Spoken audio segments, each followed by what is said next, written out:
right, 25 minutes past 12 from Women Radio 91.7, Nigeria's first and only radio station for women and their families. Thank you very, very much for keeping it locked onto this dial.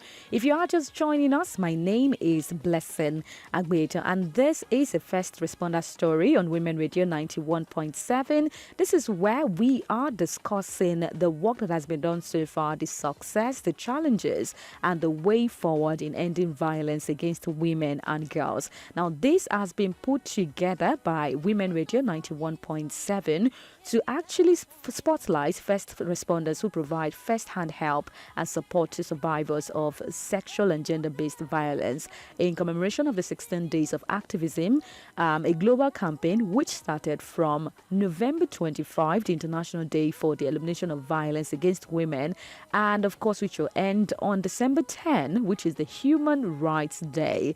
Today is the day 8 of the 16 days of activism, with the theme Unite, Invest to Prevent Violence Against Women and Girls. And like I said earlier on the show, while we were waiting and anticipating that our guest would join us on the show, I said today we will be speaking with Christy Abayomi Oluwole, Global Hope for Women and Children Foundation. And yes, she's right here with me on the show. Hello, Christy. Good to have you on the show today. Hello, good afternoon.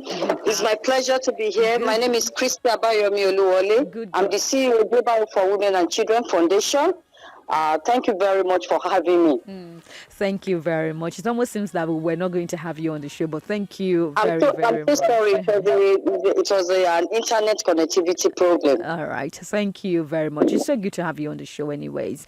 All right. I would like us to start the conversation this way. As an organization, Global Hope for Women and Children Foundation. Now, let's talk about this. How have you been responding to gender-based violence so far, especially in the locality where you work? Thank you very much. Like you know, Global Hope for Women and Children Foundation is a non-governmental organization that promotes and protects the rights of women, children, and other vulnerable population.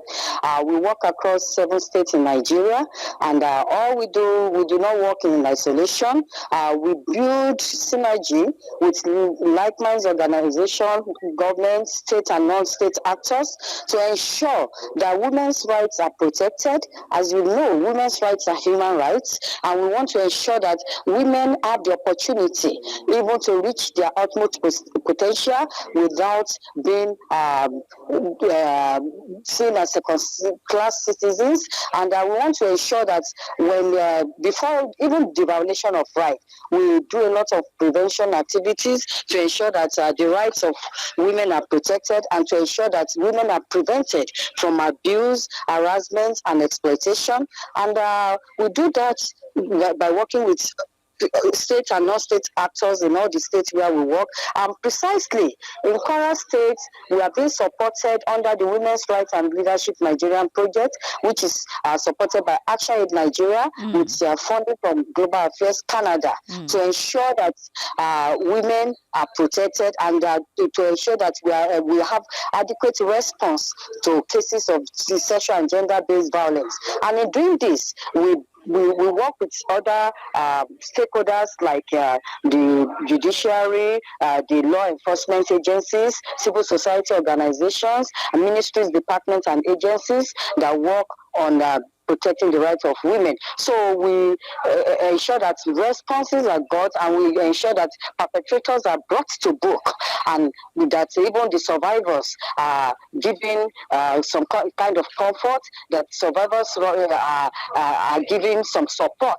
including medical support, including legal support, and even some trauma management, psychosocial support, and emotional stability, so that they will recover from their trauma.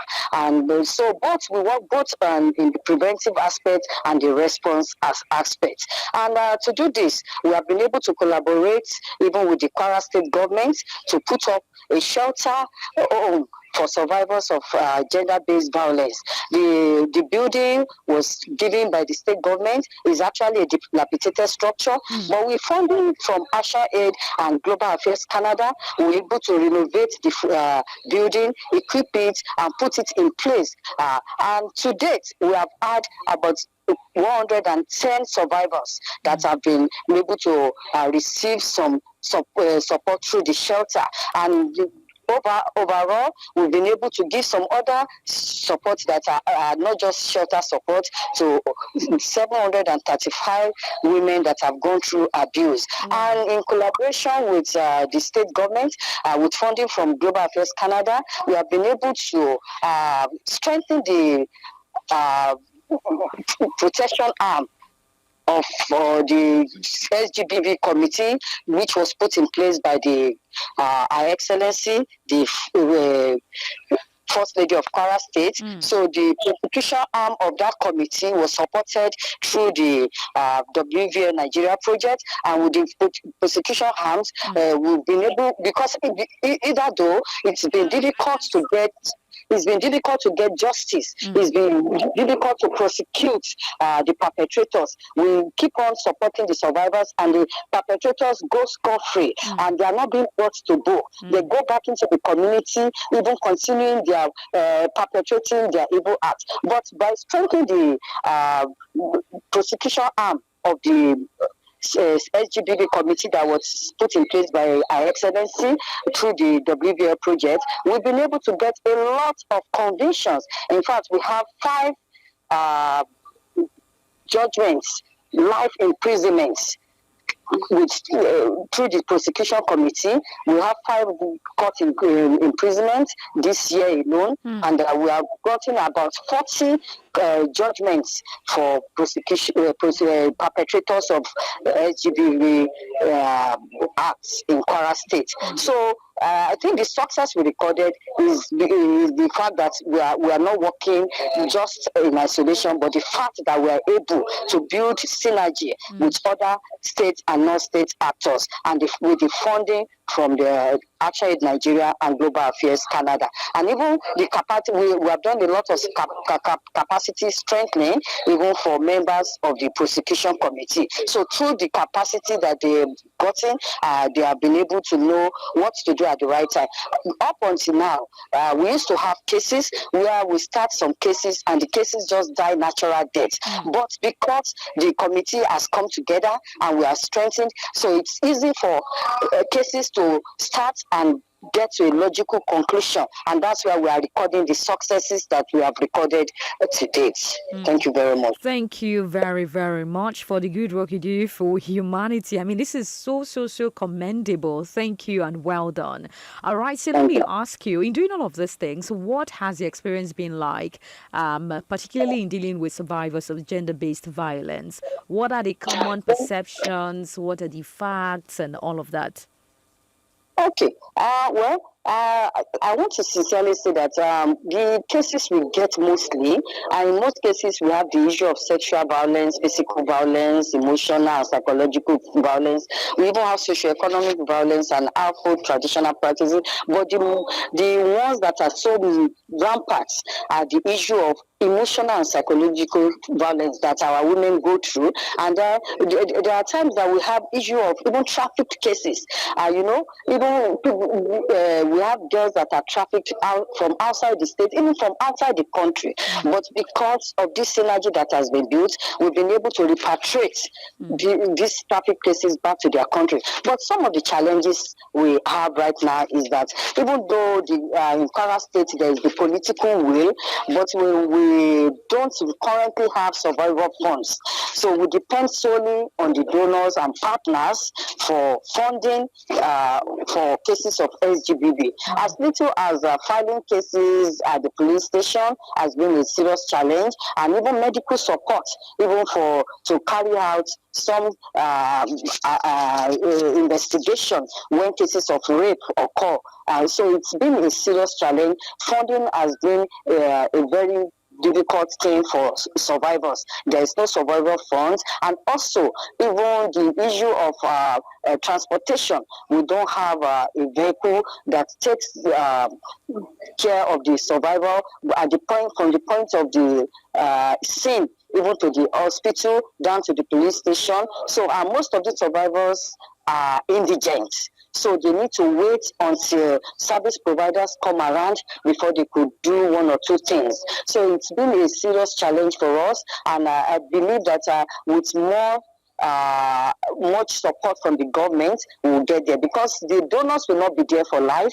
The donors have only come to complement the efforts of the government. Yes, I must admit that Her Excellency, the First Lady of Kwara State, is actually trying in her own way. She is doing a lot as far as SGBV intervention is concerned, especially when it comes to the issue of strengthening the system and being passionate about what to do. But the truth is, we still need more commitment from the state government. So it's a serious challenge. For instance, the shelter in Kwara State that is being run by my organization with support from Action Aid and Global Affairs Canada, the WBA projects will be winding up soon. So we need commitment from the state so that the shelter will not lack the support that it requires. Because at the shelter, the people are giving the medical support, they are giving psychosocial counseling, they need clinical psychologists that will be there for them, they need caregivers that will be there, they need even the services of security men. So all these have been taken care of by the organization Idado. So we want a situation for where continuity will not be a challenge, where the state government will take off from wherever the funding of the WBO project stop. And another challenge we experience of recent is the fact that when we are able to secure court judgments for the perpetrators, we now discover that the community is looking for a way to interfere. So we have community and family interference. So this community and family interference is a serious challenge for us, because they discover that now judgment is being done and they don't want perpetrators to be reviewed, so that instead of them to caution their words and the perpetrators, so they are now looking for a way of denying the fact that the act actually took place. So when there are cases during investigation, community interference make it difficult for you, even the investigation to be properly done, because they deny the fact that such acts actually took place. So it's another challenge for us. Sensitization have been done, and through the awareness and sensitization was where we were able to record the successes. But now we are seeing some kind of connivance in the community, so that to prevent perpetrators from being brought to book. So we need to re-strategize to see how we can make the community to cooperate with us, so that perpetrators will not be going scot-free, so that the evil acts of SGBV can even stop in totality. Thank you very much. Thank you very, very much for what you have said thus far. I mean, from everything, it is obvious that the challenges are very overwhelming, especially when it has to do with, the community and the family interference. I mean, if you think about it, you're trying to get justice for somebody, and then the family and the community are trying to interfere to obstruct justice, and it can be overwhelming. So I totally understand. And once again, I'm going to say well done for not giving up, for trying as much as possible to be an agent of change, trying so hard to ensure that sexual and gender-based violence is something that becomes a thing of the past in our society. Now, let me ask you this one. How well have you created awareness in your immediate communities and beyond when it comes to gender-based violence? Thank you very much. Through the funding on the Women's Voice and Leadership Nigerian project, Global Hope for Women and Children Foundation has partnered with the State Ministry of Women Affairs and even with other members of the State Rapid Response to go around the 16 local government areas to sensitize community members and even the gatekeepers on the evil act of the SGBV, and also even to popularize the violence against persons prohibition law among the community, so that they will know the content of the law, they will know the provisions for any act that is perpetrated, and they will know the repercussion of perpetrating any of the acts. So the contents of the VAP law has been popularized in the community. Awareness has been created as to the issues of SGBV in the community, as to what constitutes sexual and gender-based violence.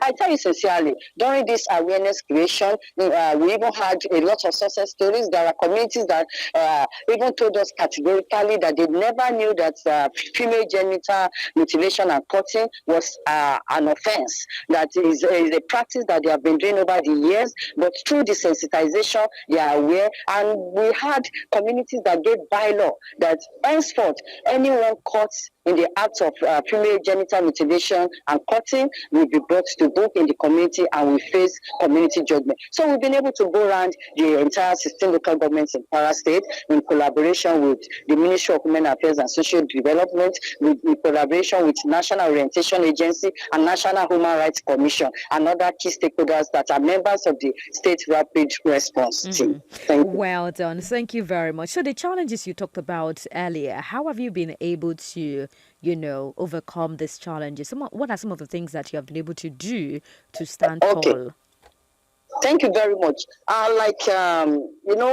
a ministry that coordinates the affairs of women and children in the state, that's the Ministry of Women Affairs.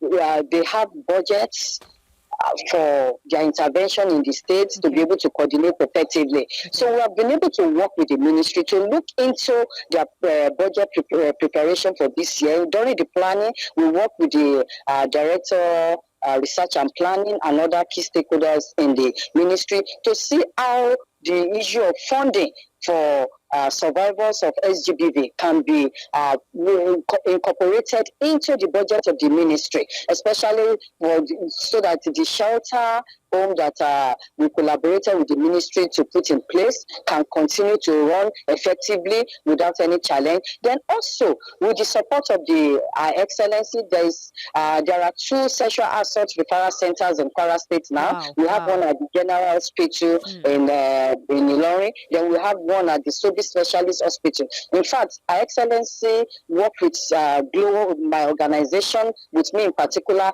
and the Ministry of Women Affairs to put that of the SOBI in place with support from the Nigerian Governors Forum's wives. And it's functional right now with the toll-free lines that are functional and circulated across board, so that when there are cases of sexual and gender-based violence, cases can be referred to the Sexual Assault Referral Center. So we ensure that in the budgets of the ministry this year, we work with the ministry to make provisions for the maintenance and running of the Sexual Assault Referral Center and the shelter home that is in the state in Amoyo that was put in place in collaboration with the ministry. So these are some of the things we have done. And aside that, we have done a lot of capacity building, even for service providers, even for staff of the ministry. And we trained SGBV referral coordinators across the 16 local government area. These ones are the ones that are manning the local government area where there are cases of gender-based violence. These cases are reported to the SGBV referral coordinators in each of the local government, and the SGBV referral coordinators, with the capacities that have been strengthened through GLOWOC and the Ministry of Women Affairs, they are now able to handle some of the cases, and the ones that are unable to handle, they refer appropriately so that cases do not go bad. And aside that, under the WVN Nigeria project, we have some community-based organizations. We have 12 community-based organizations that are supported, but 4 of them are specifically working on sexual and gender-based violence. So we have been able to train some personnel as paralegal committees in the communities, so that when there are cases beyond the SGBV referral coordinators, the paralegal committees act as actors that can even handle and settle some of the cases. They have been taught on mediation and other things, so they can handle some cases, but the ones that are beyond them are the cases that they refer. And like I mentioned earlier, the prosecution arm of the SGBB committee that was put in place by Our Excellency. So the prosecution arm is being supported by Global for Women and Children Foundation. We meet from time to time, and we also handle cases. And we have a platform when there is a case. Anybody that comes in contact with the case will report, and when one of the stakeholders handles his own portion, another person takes over from there, so that we ensure that the cases are seen to a logical conclusion. And that's why we have a lot of cases filed in the court. We have some that have been addressed, some that are faced prosecution, and because everybody is working in unity and in harmony, it's making things easy, because no single organization can handle the issue of sexual and gender-based violence. So the trainings that have been given to these people, the community sensitization, and the collaborative efforts that have been put in place, and even the funding that has been released from Action Aid through Global for Women and Children Foundation is supporting us to record the lots of the successes that we have recorded. And we are sure that even the challenges that have been identified with these strategies, some of the strategies that we have put in place, we'll be able to get over some of these challenges. You know that it's not easy, but gradually we are sure that we'll get there. All right. Thank you very, very much for your thoughts on that one. Just as we and let me quickly add. Initially, we used to have issue with the police, but through this project, I was going to ask you, but go on. Through this project, we have been able to train all the divisional police officers and gender desk officers, and they are now responding very well. And what we do is that, for the commissioners of police, they are always changed from time to time. Yeah. So when we have new hands, we make sure that we pay our advocacy visit to them, we build synergy with them, so that they can support us in our campaign and in our fight against SGBV. So the police are gradually getting there, even though we are not fully there. But at least with the collaboration and partnership with the police, we have recorded a lot of success, and we are still recording success. In fact, many times it's even the police that will call us, even the DSS that are not to be seen but only heard.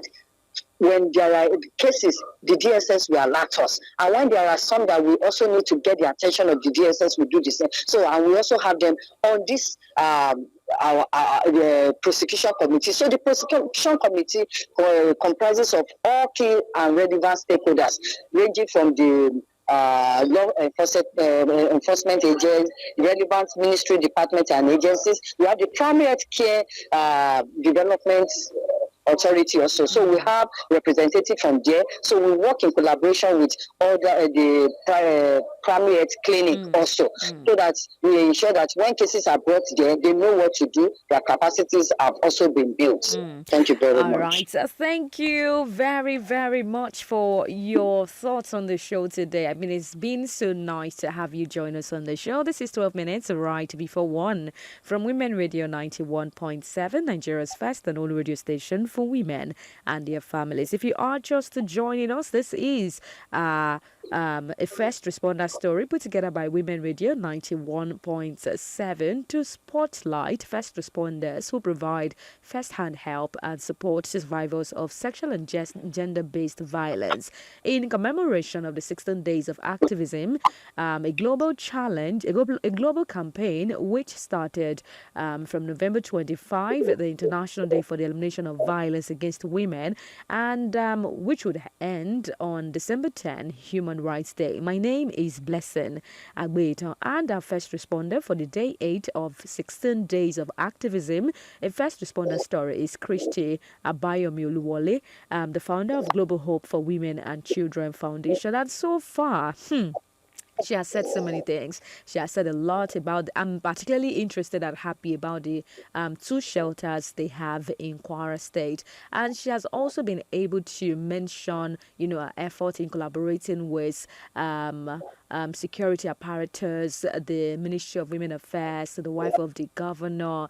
I mean, this is really, really encouraging. Kudos once again, and I'm just going to say, well done. This is what we want to see in the society. We have to, ensuring that sexual and gender-based violence is reduced in Nigeria. It requires collective efforts, not just one organization, and that is what we're doing as well. Even as Women Radio 91.7, trying to spotlight all of this effort so that people are aware. At least if you don't have information about it before now, you now know that we have two shelters in Kwara State, just in case you hear of a survivor or you are a survivor and you need a shelter for a while, so you can take advantage of this. All right, Christy, just as we wrap up on the show this morning, this afternoon, I would like to ask you, what are your recommendations for the government, the society, religious leaders, parents, and of course, women and girls? Thank you very much. I would like to recommend that let's start from the family level. Because if our boys and girls are treated equally at the family level, the boys will know that they need not to perpetrate evil acts against the girls. The girls will know their role, and if the girls and the boys know and respect one another with high self-esteem, the girls having high self-esteem, you having some skills on how to refuse when they say no, making their no to mean no, because we have a lot of girls that are not assertive, and because they were not trained to be assertive and they are easily lured. So we need the parents to go back to their roles in training both the male child and the female child, giving the same measure for both children and giving both the male and female equal opportunity. And also as parents, we need the spouses to see themselves as equal. Even though we know that the man is the head of the family, yes, the respect will be given to the man as the head of the family.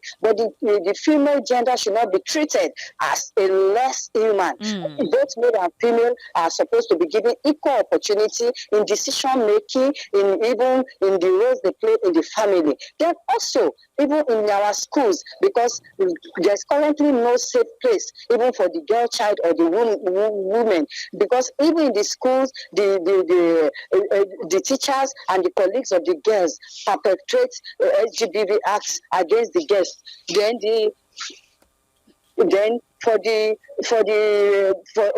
in our churches, also in our mosques, our clergymen are not making lives easy for the female gender, because everybody believes in one religion or the other, and they believe in their clergymen. So, and the clergymen now takes opportunity of the female gender, and they abuse the female gender, harass the female gender. So we need safe spaces, even for our women and our girls alike. And then in the community at large, we need our community leaders to serve as role models, even for our men, so that they will know that both male and female are needed to be treated equally. Then we need to do a lot of encouragement, even on the pulpit, as imams and as clergymen. We need to orientate our people, and we need to train our people on to better parenting, and even on the road to keep male and female, to give equal opportunity to the male and the female, especially in the aspect of girl child education, because most of the problem we have today is because most of our women are not educated, and therefore it translates to low economic power. So we want both male and female to be given equal opportunity in school, so that they will have at least economic power. So this power play over the female has led to a lot of gender-based violence. So we need to address the issue of inequality. So when equality, that's why we are starting from equity, so that the female gender will have more opportunity, so that very soon we'll be talking about equality. So when we have gender equality, honestly, the issue of SGBV will be a thing of the All past. Then, right. politically, we discover that our women are not given the opportunity even to get to the decision-making authority. Thank God for Kwara State. Our governor is gender sensitive, and that's why currently in the House of Assembly, we have 5 women in the House of Assembly. Before now, we had no single woman in the House of Assembly. So we need to improve on our All right. Thank yes. you So very thank you much, very much. Christy, for your thoughts on the show. On day 8 of the 16 days of activism, acknowledging Nigeria's gender based violence is very crucial. Now, despite distressing statistics on physical violence, sexual assault, child marriage, and cultural challenges, collective effort of organizations, professionals, and activists to bring hope through awareness, legal advocacy, and vital survivor support, therefore paving the path for a safer and fairer society. Thank you very much, Christy Abayomi Oluwole, the CEO of Global Thank Hope you for very much for Women having me. and Children Thank you so much. Foundation. I wish you happy celebration of the Thank 16 days of you. activism. Thank And you. here in Kwara State, we are not left behind. We are also celebrating the 16 days. In fact, it was flagged off by the Ministry of Women Affairs and the Office of Her Excellency. All And right. I want you to believe that Kwara State will continue to promote gender equality. Thank Thank you you very much. very much. Do well to enjoy the rest of your day. Thank you very much. Thanks for having me. All right. Well, there you have it from Christy Abayomi Oluwole, the CEO of Global Hope for Women and Children Foundation. And of course, she has taken her time to share her story as a first responder. So thank you as well to you for being a part of the conversation. Many thanks to the producer, Esther Alaribi, and the executive producer, Tom Okewali Shonaya. Join us again tomorrow at 12:05 as we bring on another first responder to tell her story. My name is Blessing Agbeita. Good afternoon.